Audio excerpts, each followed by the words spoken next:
so many people want the success. They want fruit of the tree, but they're not willing to, serve the tree and water the tree and prune the tree and take care of the tree. And leadership in any endeavor requires us to roll up our sleeves and go at it to make it work right. There's no silver bullet. There's no magic wand. There's no one that drives me just, bat crazy. Our formula for, there's no frickin' formula, dude. It's do the right thing, do it over and over again, and work hard at it. That's the formula.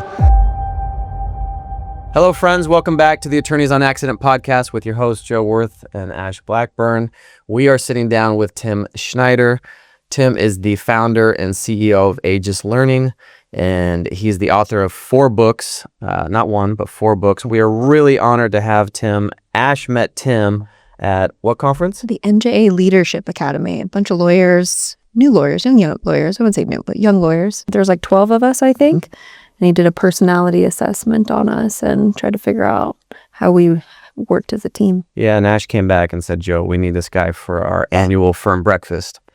And we do an annual firm breakfast each year, and we usually base it around some kind of leadership book or book on teamwork, and blew us away, far and away, our most interactive, fun, engaging, kind of team building workshop that we've ever done. I knew I loved Tim the second that he put our office manager in place when he's standing at the front of our conference table with all of our staff, about 25 staff, and she's like, giving him advice like, hey, and he's like, yeah, I've done this before, Yeah. I like to say that your presentation is a little bit of a roast. Well, I think Ash, both times it was a roast. A little harsh. I think any kind of Don Rickle comparison or roast comparison is a little harsh. We do like to have fun. I mean, adult humans do not learn in a grim environment. They don't learn watching slides or having me read slides. They learn in an interactive and upbeat and fun kind of way. And part of the fun is, if you do something boneheaded, I'm probably going to call you out on it. Okay, but in both scenarios, there was one person, I was the first butt of the joke, but there was one person that you picked on more than others. I loved it. It was great. I loved it too. I'm going to say roast. I don't know. Me and Ash are going to tag team here to say. If you guys are going to stick to your guns on that, I'll own it. Yeah, but we're going to have fun. We're going to get into it. I don't tell our audience to always buckle up, but this one might get wild. This is going to be a really good time. And we're going to go deep on, after we get your background, I really want to dive into personality tests. They're a ton of fun. They kind of, I remember like different times in my life, like, you had the parachutes, and what color is your parachute, and are you red, are you yellow, right? And I want to know if they're just, glorified horoscopes, and we're going to get into all of that stuff. But first, give us some background so our listeners know why you are an authority in this space. You've been doing it forever. Yep. I have been doing this since 1992. So for 35 or almost 35 years, we are one of the largest private training providers in the Western United States. We have a robust team that delivers predominantly leadership training. We also do a lot of team training and a little bit of customer service training. I specialize in working with senior leaders and do a lot of individual coaching and then a lot of large group sessions. We've been so incredibly fortunate over the years to have Fortune 50, Fortune 100, Fortune 500 customers, some very large name brand organizations that people would recognize. Who's your largest? Largest all-time customer is Carnival Corp. With 72,000 global employees. Wow. We've also, one of our biggest early customers was Las Vegas Sands Corp with Venetian, Palazzo, Venetian Macau, Singapore Sands. They had 36,000 global employees. That was a great project to work with, and we were extensively working with them for a long period of time, developing their leaders from, manager levels all the way through executive levels and things like that. And thank you for mentioning the books too, Joe. I've written 4. I've started on a 5th. God knows if I have the life in me to finish that 5th one or not. Torture, right? It's hard. So I am not a writer by trade, nor would I ever pretend to be. Did you feel like you needed to do it, though? I did. And it became a lot like this, Joe.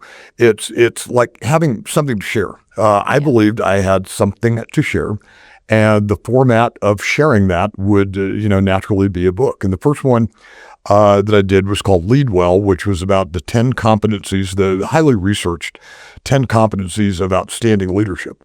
And then from there, the last book I did was a little bit more of a personal piece about overcoming self-defeating behaviors. That one's called Rise. That one took me 2.5 years because was there a lot of personal? So the way about you a little bit? No, not really about me, because Lord knows I'm not interesting. But I mean, the part that became personal is as you help people confront their demons, you have to confront your own. yes. And that turned that writing into kind of a slog a bit. So there were some parts in there that I really had to go back on multiple times. And before I could tell you that you need to work on this, I had to work on my own pieces out there too. Joe's giving me kind of a skeptical. No, not at all. I'm giving you. I can relate to that. Yeah. Yeah. I've started a book, and you start to go down that path, and you're quickly like it. You know, you want to talk about imposter syndrome, try writing a book, and you have a book that's sort of you're talking about your life experiences, right? It'd be a lot easier just to be like, I'm going to do a biography on somebody who's amazing, right? You start exposing yourself real quick. You know, I think that's a great point. I think I would have been better off like interviewing somebody that's all messed up. And There you go. Well, just take their life instead of We pick working. them apart. Yeah, I mean, Malcolm Gladwell, I know you love Malcolm Gladwell. I do too. Who doesn't? I was reading him, and he's like, I tip my hat to anyone that writes more kind of like about their life. He's like, I could write about other people all day, but it forces you to do that introspection and go, wait a second, I'm like, can I really actually say this? Because am I living this? And that became a key point. And you know, you talked about authority and credibility and stuff when you introduced me. And I cannot be a credible source unless I'm willing to work on my own Yes. stuff. I got to be able to demonstrate that I work on my own stuff if I'm going to try to coach people through and work people through their stuff too.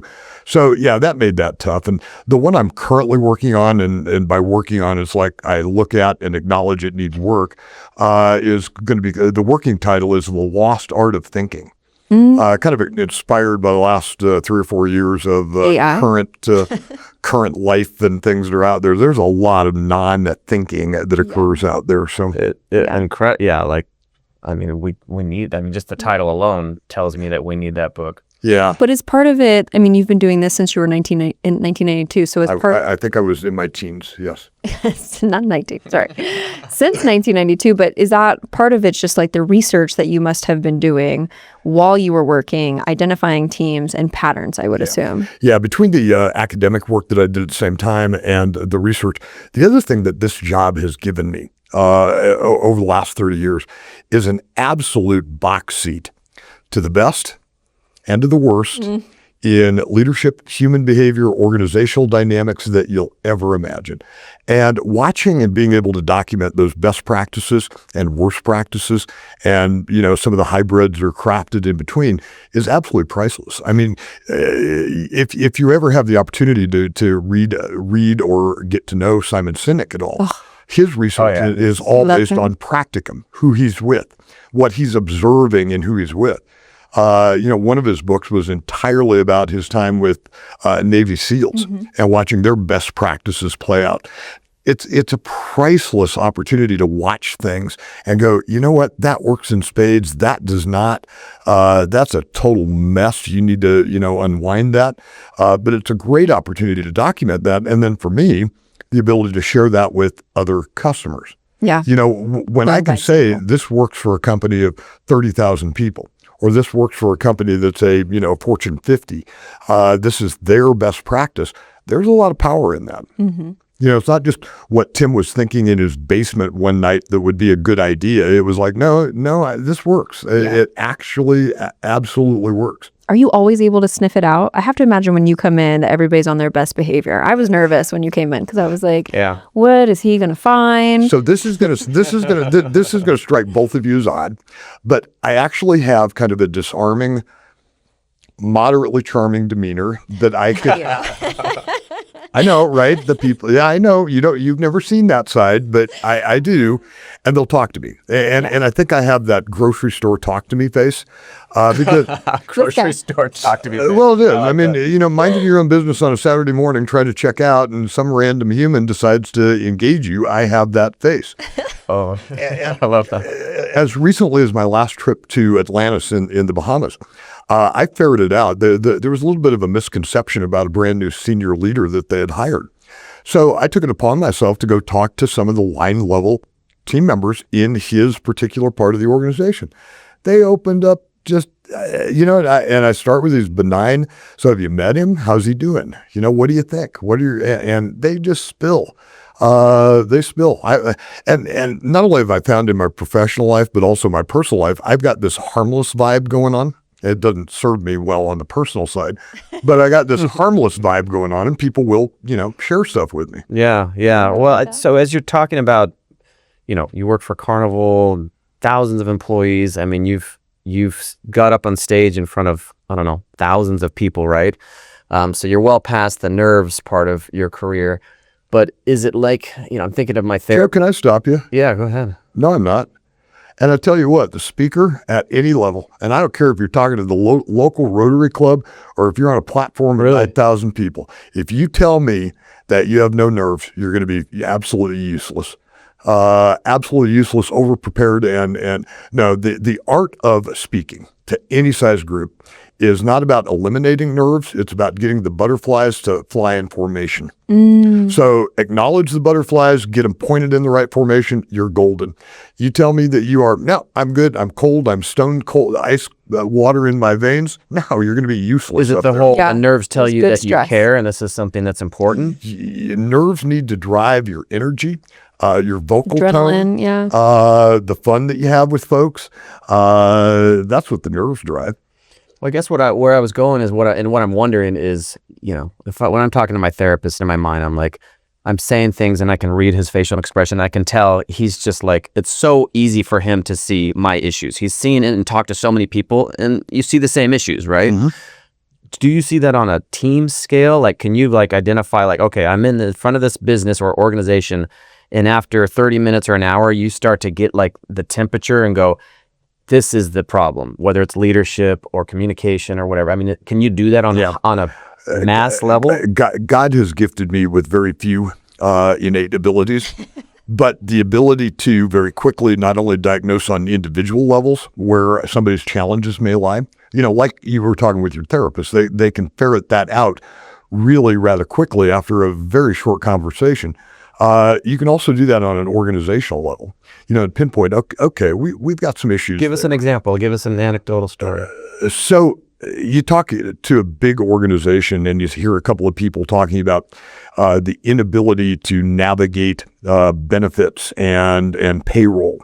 And you hear them complaining about, they haven't fixed my overtime from a month ago. They still don't have my insurance right. It becomes real obvious real quick. I've got some issues in the service provided by an internal provider in HR that's not right. You also hear funny little reactions too. If you say a leader's name and you get a little bit of a cringe reaction or a little bit of a taken back reaction. Yeah, or when people start parsing and guarding their words a little bit, and you'll hear catchphrases like, he's okay. Actually, I heard this about you. He's okay, but he's okay, but. And something's coming at the end of that. Yeah. He's okay, but awfully harsh or whatever it is. And you pick those things up really pretty quickly with them. The ones where the news is good is you get a quick response and it's a highly emotive response. Oh, they're great. They do great. She's great. He's great. And go, I have no issues there. I have no issues there. There's nothing to work on. There's nothing to tune up there. But when you get some pause, kind of parsed reactions of, yeah, they're okay. Yeah, there's something to sniff out there and to continue to drill in. We also use some tools, especially with our larger customers, of team health surveys, where we'll ask them to pinpoint issues they're having with their leader within the organization, things the organization should stop doing, begin doing, things like that. And we do a lot of data gathering on those things too. Okay. I would love for you to speak to what I'm hearing a lot in, conversations with friends at the gym, Ash and I dealing with, certain issues in our office, where I want to know your take on, you're seasoned, you're not older, but you're seasoned. Oh, God bless you. I'm like, what's the right word here? But I want to know your take on this new generation. They're so lazy. They don't know how to work. Is this just history repeating itself? Was it like this in the 40s when you were a kid? It makes my I can't believe he said that.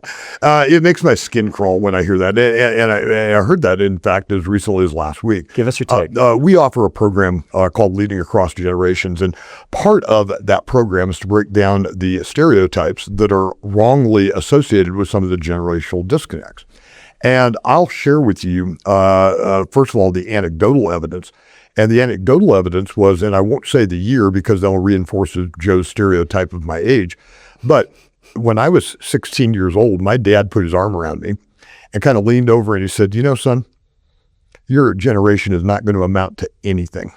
I worry about our future with your generation in charge.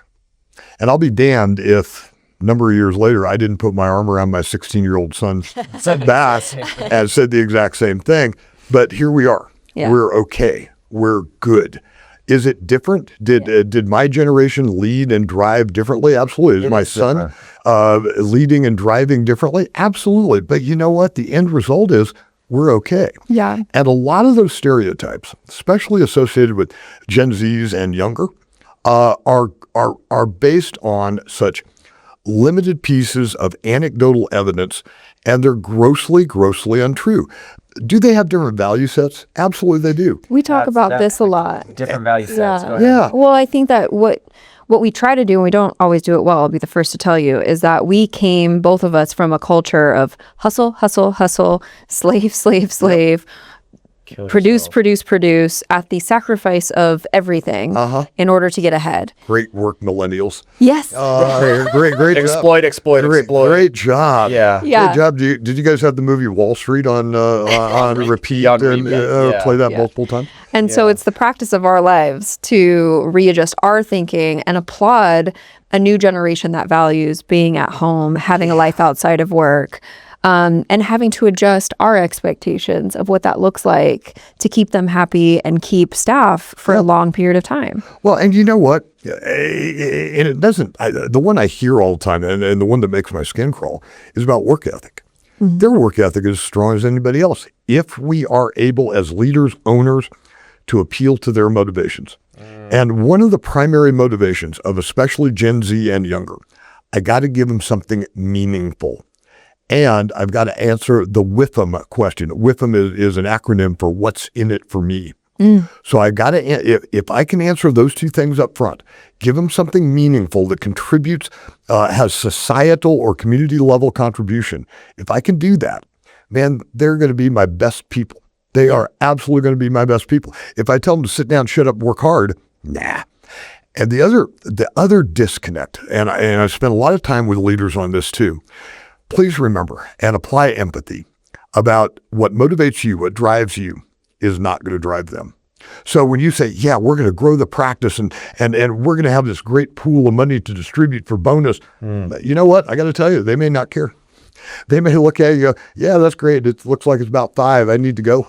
How about you buy me a pickleball membership instead? You know, it's funny that you say that. We got a gym membership for 2 of our lawyers, and I think it's their favorite perk. I think it kept one of them an extra 2 years. Yeah. He didn't want to pay that $320 to lifetime every month, and he joked about it. He's like, so can I keep this gym membership when I leave? I mean, that was that important. And the car washes, right? We have a guy that comes and washes the cars, and those two things, right? Yeah. Well, one of the other best practices that we've seen in mid-size and even in large organizations is providing service, community service opportunities. Yeah.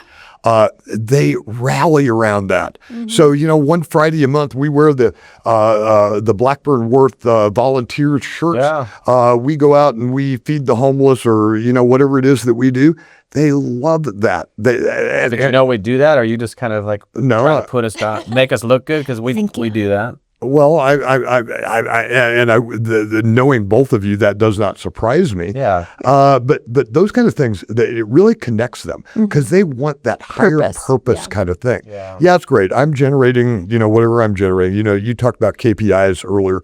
Yeah, I'm generating that. I'm doing what I need to do. But give me a centralized purpose that helps societal condition.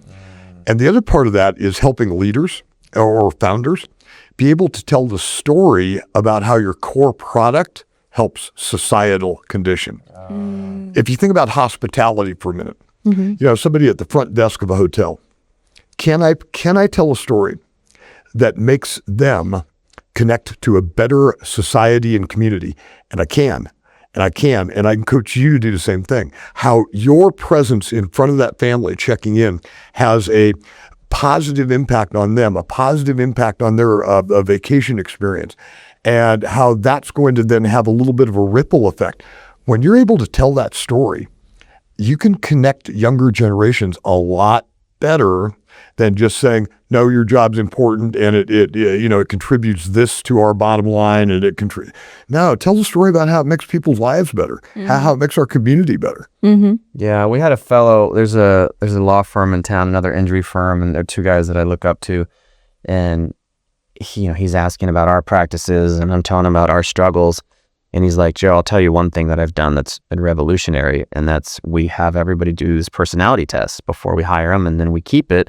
And he says, every time we have a quarterly review, I go back because I forget, and I look and see, this person, they don't care about the money as much as leave me alone, let me do my job, and I have a to-do list, and I'm just this kind of more data entry person, right? And then you've got the other one that needs the constant slaps on the back, and you're amazing, and oh my gosh, you did this, right?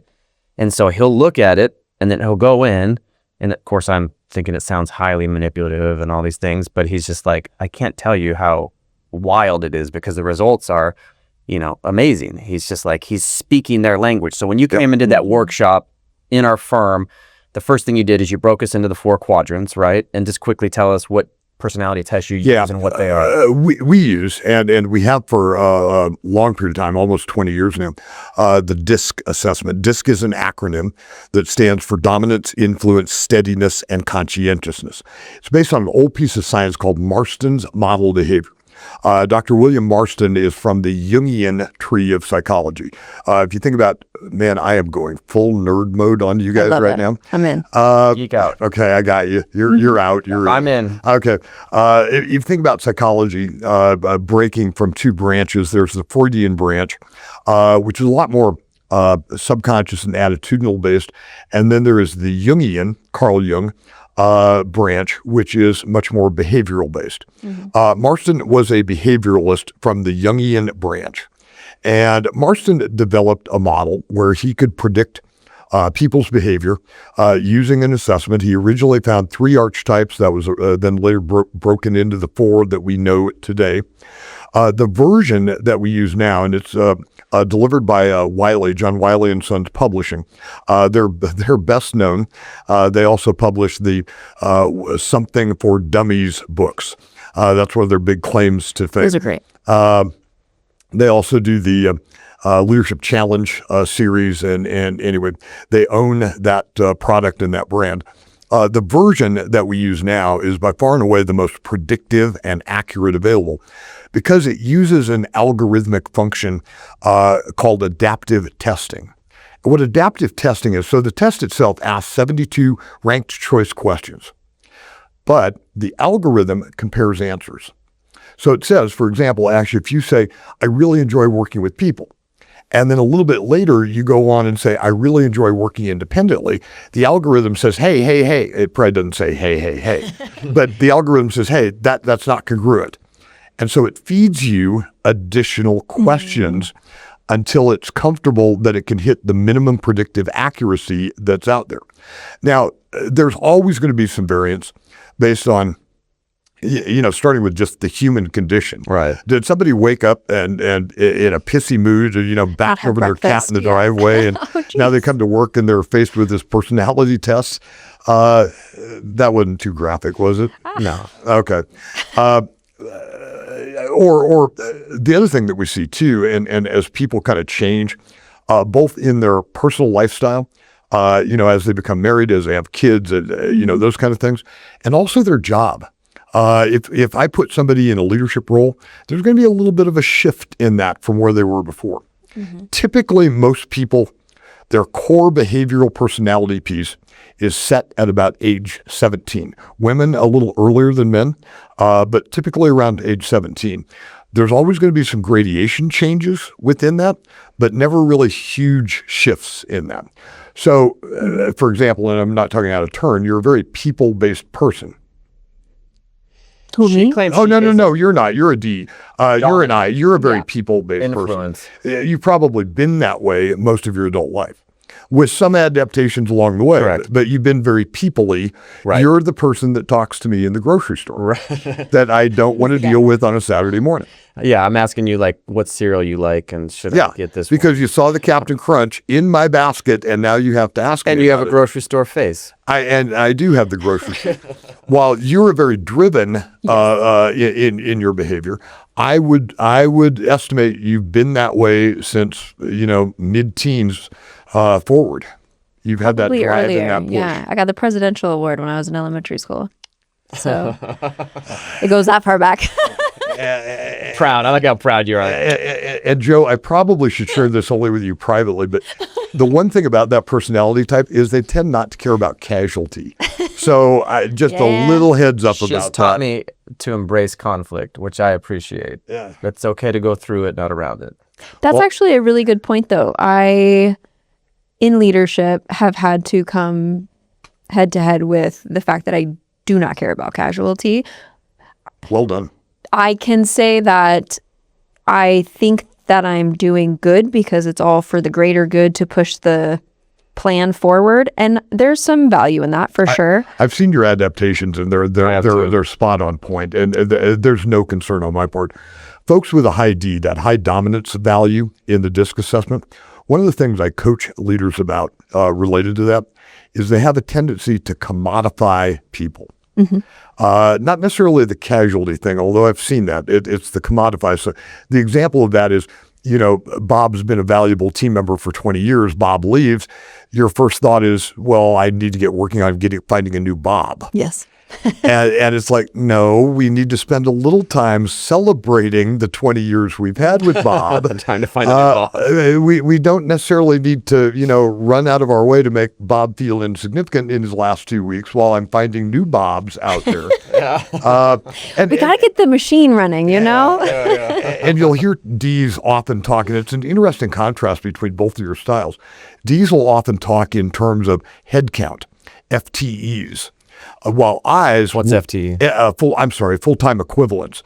A corporate kind of catchphrase of, how I number my people, an FTE.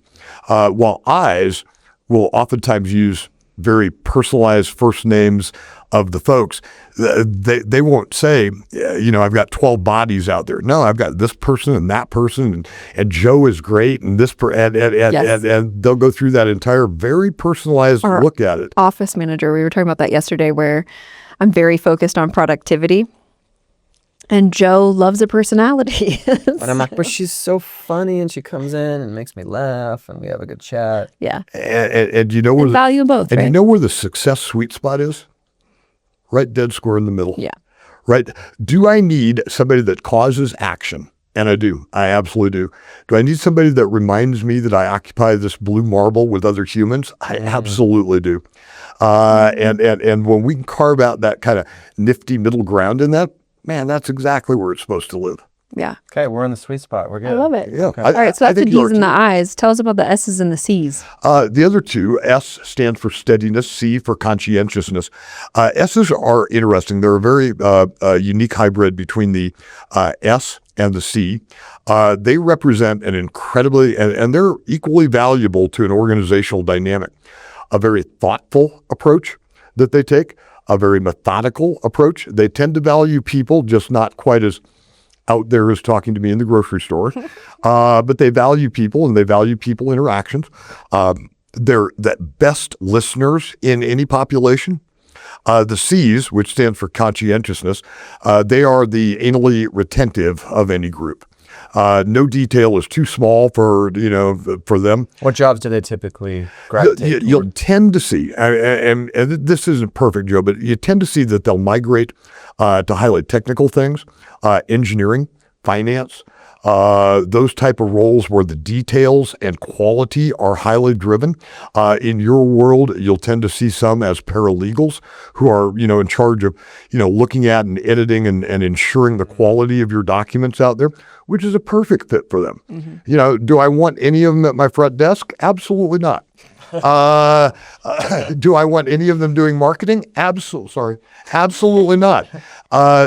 Do I want them in the roles where their talents, natural talents, will match? Absolutely. That's what I want. Okay. Yeah. So you touched on it, and I was really wanting to ask you this.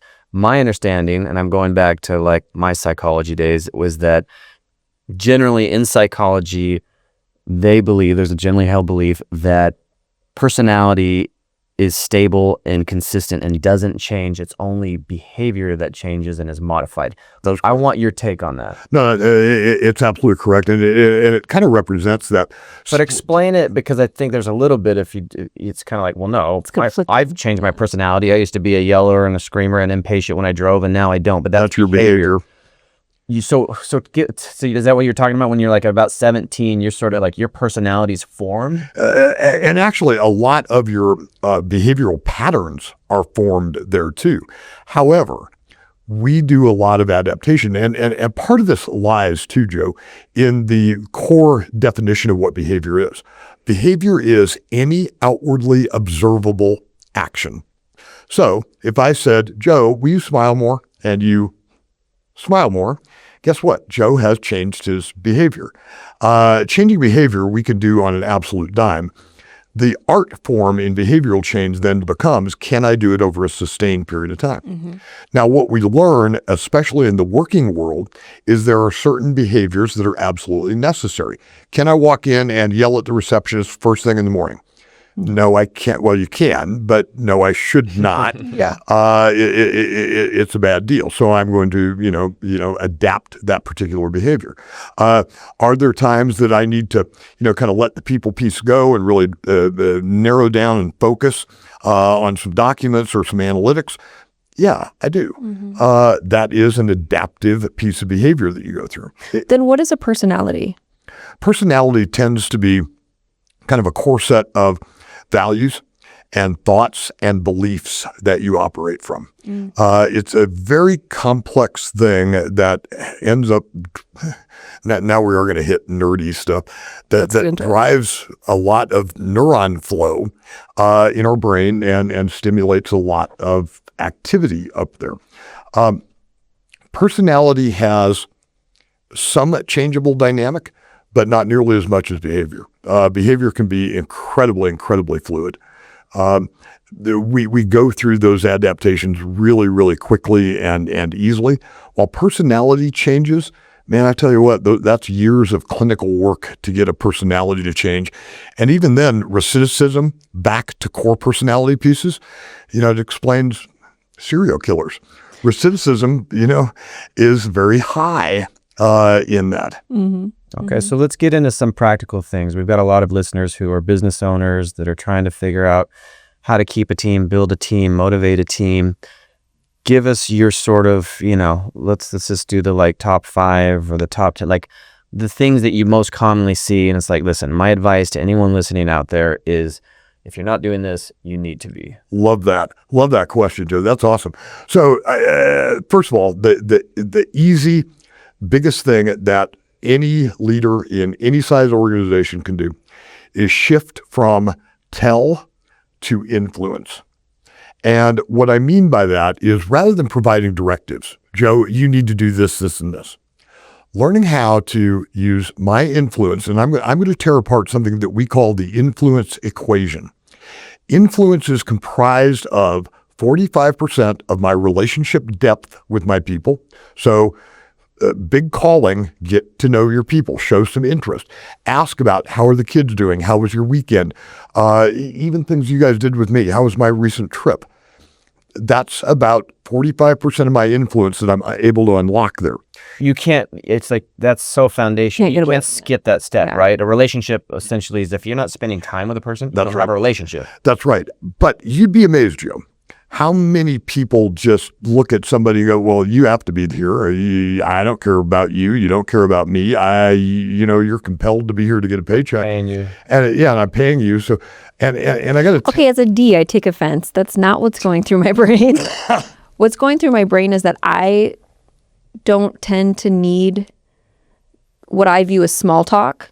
I don't tend to need somebody to ask me about my weekend. I don't feel like I do. So I don't think about asking those things. So behaviorally, I've had to strive right to do that. And that's where we need to change the mantra. And it's a primary leadership mantra. It's not about you. It's about meeting the needs of your team. Yeah. Yeah. You know what? I'm not necessarily really awesome at chit chat either. But you know what? I've got two of my guys. If I don't ask about the kids, the dogs, the significant other, they won't listen to a thing I say. Yeah. So that relational piece is a big one. The other 45% of my influence is wrapped around positive feedback.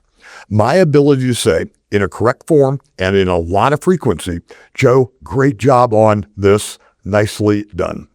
And regardless of personality style, regardless of behavioral style, that human need of self-esteem, and for me as a leader to reinforce that, is 45% of my influence. If you think about it really in an interesting way, when I do that well, I create an expectation of my team that when they see me, it's not something's wrong. It's not something's bad. Their heart rate doesn't go up. Yeah, it's like, I don't need to avoid Joe. I don't need to avoid Ash.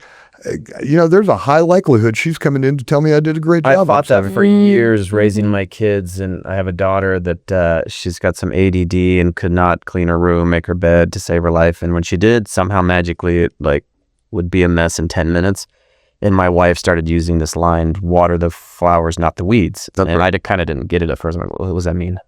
We don't have a garden. What are you talking about? She's like, no, with your daughter, water the flowers, not the weeds. Because all I was doing was watering the weeds and expecting her to somehow look forward to seeing me, want to hang out with me. And then it was just, now we didn't have a relationship because every time I saw her, it's like, you seriously didn't make your bed, you didn't clean your room. And it was just negative, negative, negative. So that's one thing that resonated when you came and talked to Ash and I is, it's okay to go more positive. You don't have to worry about this compliment sandwich and you've got to, oh God, no. The negative. So it's okay to go heavy on the positive and it's going to work out better. It is. And you guys, and for everybody else that's listening too, you guys have done a marvelous job building culture. One of the greatest cultural foundational elements is wrapped around positive feedback. You show me an organization that really is committed to the positive feedback piece. First of all, I'll show you a high-performing organization. Secondly, I'll show you a culture that people will crave to work at. Does anybody do that on a scale that's like a recognizable name where you're like, oh, yeah. Apple does it or somebody? Like, oh, yeah. Who does it well? I can tell you one of the best models that took it incredibly seriously and did it for an extended period of time, and the results showed it, was the Las Vegas Sands Corp, the Venetian Palazzo, and their Asian properties too. And their bottom line results showed it. They tracked it, they monitored it, and it worked for them. It was stunning for them. A lot of our customers are, maybe sometimes are more mid-range. There's a autism service provider, autism care provider that we've worked with extensively. They have embraced that model. And not only does their core performance KPIs show it, but their client care shows it too.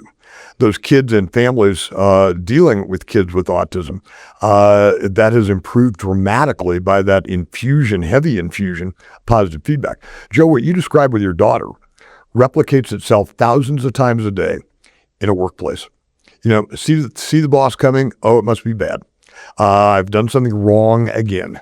That will suck the life out of team members. It will suck the life out of the culture. And I'm not going to get very much out of that team member. Now, there's one final little ingredient that's kind of challenging on influence too. So I've got 45% in relationship depth, 45% in positive feedback, and then I have 10% in expert power. Now, most leaders, and you guys are a great example of this, carry around a high degree of being a subject matter expert. I mean, Ash, are you a good attorney? I like to think so. Are you a good litigator? I like to think so. I bet so. And in leadership, we have to learn to dial that back so that we're only using about 10%. And the reason for that is nobody cares.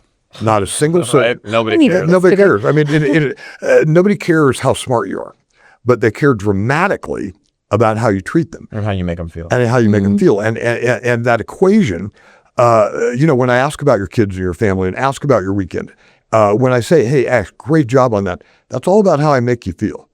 I mean, and I always test leaders, because sometimes they'll get a little, especially in technical areas like engineering and construction and stuff, they'll kind of bristle about that. It's like, when was the last time somebody asked you where your degree is from? Right. When was the last time somebody asked you what your GPA was, Joe? I mean, they don't care how smart you are. They care a lot about how you treat them. Yeah. And that's what's going to get them around. The other thing I would tell everybody out there, that if they're just looking for that one golden egg of leadership, understand the concept of discretionary effort. And here's what that is. I pay my people for the absolute bare minimum of performance. They show up, they come in dressed, and I hope they don't harm anybody. That's what I pay for. And it doesn't matter whether I'm paying a minimum wage or $200,000 a year. What I'm buying, the economic equation of payroll, I'm buying the minimum standard so they can come to work tomorrow. Now, everybody, me, you, all of us, we need much more than that. So the conundrum is this gap has a name. What is it? The gap is called discretionary effort. What I could give you if I wanted to give it to you. As a leader, I've got to own it's my job to unlock that discretionary effort. Okay. I pay for this. I need this. The gap is discretionary effort. My job to create want through my influence to unlock that. Your highest performing people that you have in your office, you have unlocked their discretionary effort. Your lowest performing people in your office that are, they're here, they're dressed, they're kind of awake, they're kind of doing what they need them to do. We have not, as leaders, unlocked that discretionary effort. And as you're speaking, you're exposing a weakness and a flaw of my leadership where running this firm for 20 years, I've been a victim of going, oh, well, we just need to hire another person like that person who can just self-sufficient. They just do it naturally and we don't even have to, they're autonomous, right? We need to find a bunch of people that can do this autonomously and then we don't have to use that energy and we can put it elsewhere. Yeah, that's not the answer. It is not. Unfortunately, those kind of folks, which often will tend to blend into the woodwork a little bit, they can become, and we've labeled this, they can become cubicle curmudgeons. Over time, when we, I'll use your analogy, when we don't water them because I'm watering the ones that I believe respond to watering, and I ignore the others, they can be a little curmudgeon-y. Cubicle curmudgeons. Cubicle curmudgeons. We would refer to those as they started to be on an island, right? Yeah. Oh, they do. We realized that we can't have that. Yep. You cannot. And you guys are at a great spot where you've done a marvelous job of, handpicking and in some cases weeding out what you've had to in that.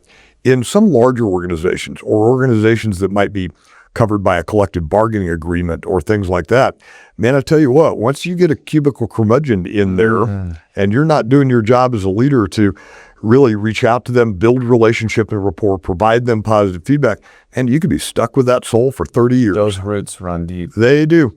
They do. And once they get on that path of being committed to being a cubicle curmudgeon, my God, it's going to take a lot of effort. A couple at the DMV. Funny, you will tend to see. We We have a lot of customers in the public sector. You'll tend to see more of them in a public sector environment than you would in the private sector. Now, why is that? Well, because we in the private sector, we have the latitude to, look at you and go, you know what, you're not a good fit. You got to go. Yeah. The bureaucracy. Joe does not have, mercifully, Joe does not have a union rep.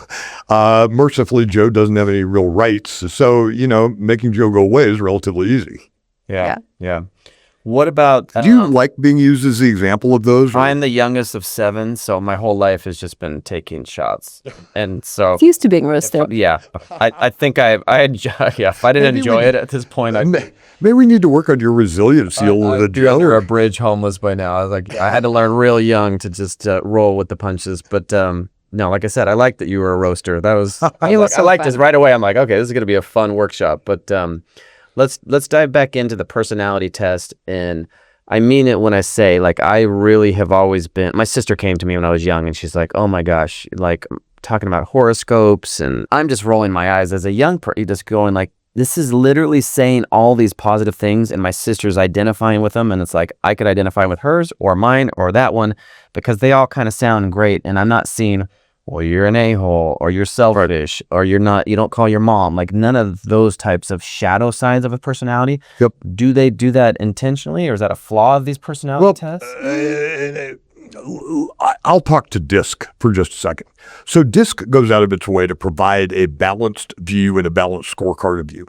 And in fact, the fourth page in is a first-person narrative of you, the good, the bad, the indifferent. And every one of those has language in there that, Joe effortlessly works with people. But there'll also be language in there that says Joe can be seen as shallow and manipulative. And it'll have that language. What occurs, Joe, is oftentimes when we look at that and read that, we migrate to the, oh yeah, Tim, he causes action. Our ego. Oh, absolutely. Our ego drives, and then I lock onto that, and then that little line underneath it that says Tim can become manipulative and quarrelsome, I'll look at that and I'll immediately dismiss it, and I'll say something like, that's the problem with these damn tests is they're never accurate. You're avoiding the truth, Joe. And I don't think it's just me. I think people self-select, and then they do. And So I have a question for you. Myers-Briggs, what do you think about that test? So Myers-Briggs and DISC are, and I want to circle back to that again when I'm done answering this, but Myers-Briggs and DISC are both valid psychometric tools. They pass muster by the American Psychological Association to be valid and predictive. However, they measure different things. Mm-hmm. And so Myers-Briggs springs from the root of Freudian psychology, mm-hmm. where it's looking very much at attitudinal or situational-based approaches, while DISC is purely locked into behavioral patterns and behaviors that I've done previously. Yeah. Neither one of them, good or bad, just different. Informative, right? In some way or another. And does a Myers-Briggs or an MBTI give me a little bit different perspective? It does. It absolutely positively does. Yeah. Do you think that the personality tests are driven by nature, nurture, how you grew up? Like how do those shake out? That's interesting. MBTI is going to be a lot more rooted in how you grew up and the environment you're around and probably some DNA coding. Mm-hmm. While DISC, because it focuses on behavior, and behavior is 100% learned. Other than the behavior that I need to feed myself and a couple of other root things, all other behavioral pieces are learned dynamics. Mm. So everything you pull out of there, so you look at something on there and you go, where in the hell did I pick that up? Where did I learn that little gem? Those are not going to be rooted into your core kind of DNA piece. While parts of the Myers-Briggs, I can track that back to my house. I can track that back to early childhood development. I can track that back to a parent, early experiences, things like that. While the behavioral pieces are a little bit different and not quite as trackable to those early things. They're much more, they're locked into, I've learned that along the way. Okay. Now I want to go back to that piece about kind of picking and choosing the good and maybe in some cases ignoring the stuff that's not good. We always encourage, and whether I'm coaching somebody individually or in a group, is taking that data and not just because simply reading it is not going to be curative to any of your behavioral blind spots. Yeah. So it's about taking that data and then sharing it with somebody that I know, and I'll share a little story about that if I may. This was a number of years ago. It wasn't even the good version of the DISC that you guys took recently. There was a line on mine that said, can become manipulative and quarrelsome. And I thought, I'm the most easygoing guy on earth. That is absolutely not me. And one day I spun that thing around to my now ex-wife. And I said, read this. And she read it. And I said, so what do you see? She said, Tim, that's you. And I said, what about that line that says become manipulative and quarrelsome? She said, Tim, you do that all the time. And I said, I do not. For me, it was a pure behavioral blind spot. Yeah. And it took me a while to kind of reconcile that and to see where it was showing up. and then to provide some curative behind that so it doesn't show up or doesn't show up nearly as much. So feedback then becomes the validating element. You look at that and go, I don't think I do this. On the I influence side of the assessment, it labels it as being, very charming and very affable and in some cases talkative to being overly talkative. And you go, I don't do that. You flip that around to somebody that knows you well and they go, no, you do this all the time. That becomes very helpful to your learning and growth to be able to do that. I remember doing an early test and it pointed out that they tend to be people pleasers. Yep. And it was kind of hard for me to go, oh, yeah, that is not a positive. That falls more into a negative category. And it took me years to get away from that. I'm still struggle with that. And some of the issue becomes too, and this is where in an individual coaching dynamic, you have the ability to have some deeper dialogues where in a group situation you don't. I would actually challenge your assessment that people-pleasing being a negative. Over people-pleasing is a horrible self-defeating behavior. Some degree of accommodating and people-pleasing makes the world go round. Right. Yeah. Would I rather have somebody say, yes, Tim, I can help you? That's people-pleasing at its core. I'd rather have several of those, in fact. Well, I'm glad you touched on, I was going to ask you, like in relationships, getting away from just businesses, like I want individual listeners to come away from this and go, okay, well, like maybe I could do this test with my wife and say, it takes some humility, but can you point out my blind spots? Yep. Or what do you think about this? So we actually do it, and I have done it multiple. Should I confess that I've done that multiple times? Let's do it. Okay, so I've done it multiple times with significant others, and so there's a report. And we can actually do it for the two of you. We can do it for your spouses, respective spouses as well. But you do the disc, but then there's a comparison report where it puts two people side by side, shows what you share, and then shows where there's going to be some Conflict. I would love to do this disconnect on out all there. 4 parts. Out there. And it really is eye-opening as long as you're able to sit down and have, whether it's a kitchen table dialogue or a workplace dialogue, and say, okay, let's talk through this. You value interaction, I value performance.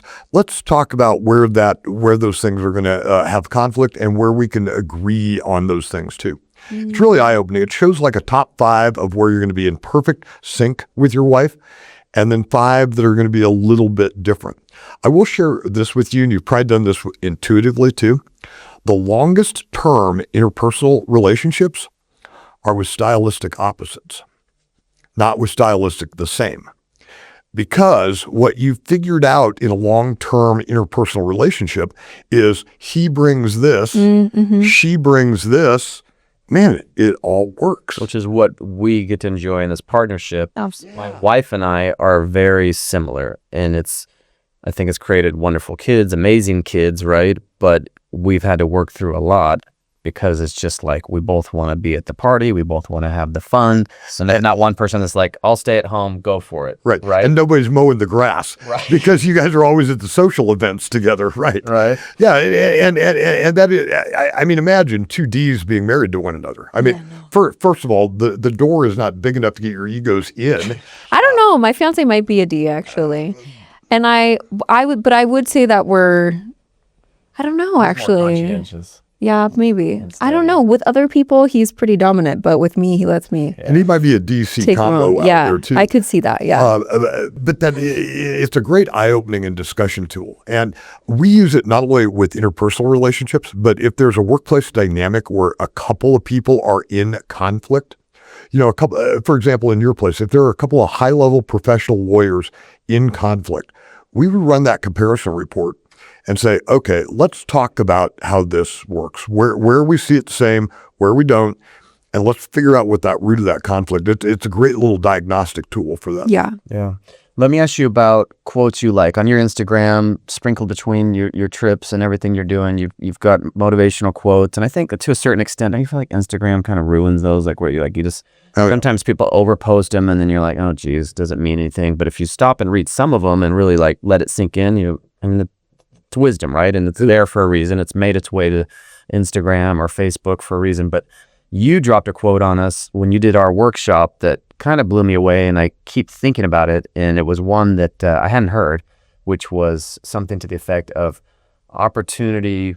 Thomas Edison. Okay, go ahead. Thomas Edison. Opportunity is missed by most folks because it's dressed in overalls and it looks like work. That one blew me away. I have locked onto that so often because as you guys have in 20 years in practice and I have in 30 years of practice, so many people want the success. They want the fruit of the tree, but they're not willing to, serve the tree and water the tree and prune the tree and take care of the tree. And leadership and any endeavor requires us to roll up our sleeves and go at it to make it work right. There's no silver bullet. There's no magic wand. There's no one that drives me just, batshit crazy. Our formula for, there's no frickin' formula, dude. It's do the right thing, do it over and over again and work hard at it. That's the formula, but it's about putting in the effort. And in some regards, kind of humbling yourself. And I think the reference to overalls is a great reminder of that. It is. Humble yourself, go at it, work hard, and everything you want will come to you. Well, it struck me, because it's just like, how many times have I had an opportunity to come to me and I'm like, oh, well, it's an overall and that looks like work. So I'll just keep looking for the easy opportunities that are not really out there, but we are led to believe are. Yeah. Those are the systems and formulas there. Yeah. So a couple of your favorite quotes as we're winding down. What are a couple of quotes, and then tell us why. And then before we go there, you talk a lot about leadership, and I'm curious what you would say to a staff member sitting on this couch who wants more opportunity and wants a different future, and how to equally engage with leadership in a way that's successful. So very much like the old book, and I forget the author's name, about Dress for Success, with the underlying message of dress for the job you want tomorrow. That was that corporate, I believe, probably late 80s, early 90s. So if you wanted that corporate job, dress for it. My advice would be behave and demonstrate the skills of the job that you want. So if I want to ascend to a role of a senior partner or managing partner, I want to demonstrate those skills. Mm-hmm. I want to demonstrate it now. Even though I might be the most junior attorney in your practice, even though I might be the most entry-level paralegal or legal assistant that you have, if I am shooting for that job, I am going to demonstrate those skills and begin demonstrating those skills today. The other piece of advice, watch and carefully manage your relationships. People don't get promoted who have lots and lots of conflict baggage out there. It's like, oh, Ash, you don't get along with anybody, so let's promote you. That's not how that works. Yeah, I've heard someone just say, like, they wanted a promotion, and the advice from the senior was, it needs to be obvious. Like when that seat opens up, it has to be so natural and obvious that nobody's questioning it. They're like, of course she's the one for that. What a great point. And I would even take that a step further. I would make it so obvious, I'm going to make a seat at the table for you. You know what? I know we don't have a role for this senior vice president, but we're going to make it because you are the person. I'm going to find a way to get you into that.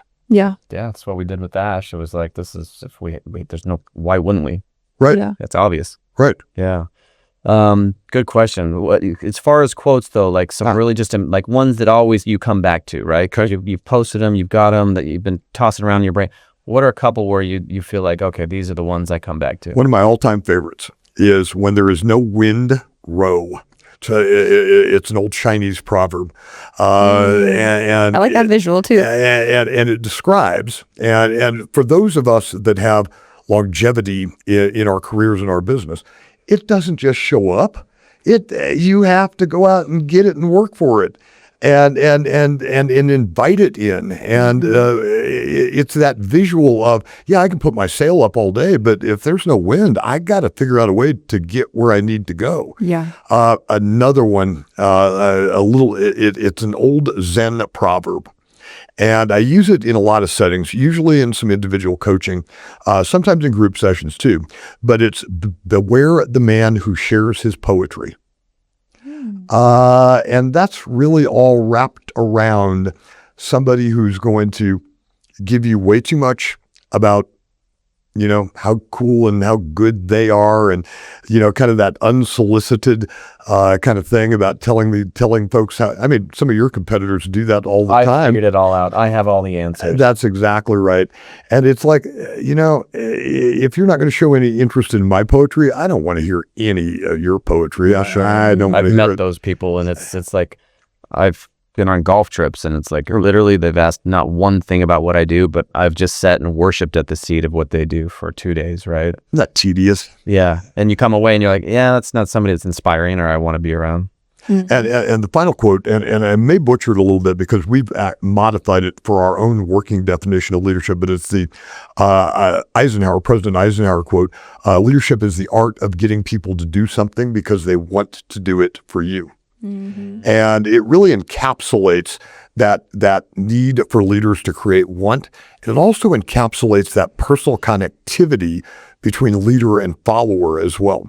They want to do it for me, not for a paycheck, not for some kind of glorious organizational vision, but they want to do it for me because I built rapport with them. I provide them positive feedback. They want to do it for me.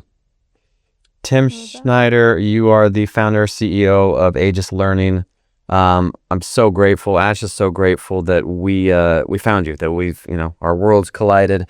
If anybody out there listening, watching, wants to become a more effective leader, have a more effective team, communicator, all of those things, reach out to you. How can they find you? I am probably the most findable human on earth. Our phone number is 702-685-2603. On the web, we are Discover, DISCOVER, Aegis, AEGIS.com. Okay, and Ash gets the final question. Get ready. Okay. Do you feel like your work in this company where you've succeeded in life was on accident? Absolutely not. There are no accidents. Okay. I am, Ash, to give you a little deeper answer to that, I have the best job in the world. I've spent the last 33 years helping people be successful and to live a better life and to be happier. Sometimes I get to do that on large scales with behemoth organizations. Sometimes I get to do that with individuals and smaller companies. But I get to help people be better. There is nothing more satisfying in the entire universe than that. I've never had 2 bad days in a row, and I always promised I'd hang it up if I did. No, there is no accident. I am wired, no matter what your belief system is, I am wired for this, placed on this earth for this. This is my thing. Well, thank you for being you. Thank you for, it's infectious, your energy, your enthusiasm. I'm a little jealous that you get to do something. I am too. Ash and I are getting closer, but no, thank you for getting out there and sharing your wisdom. And for anyone listening, I know that there's been 1,000 takeaways, but thank you for sharing your time with us. It's been awesome. It's been a ton of fun. Absolutely great being with you. And thank you for not roasting me too much.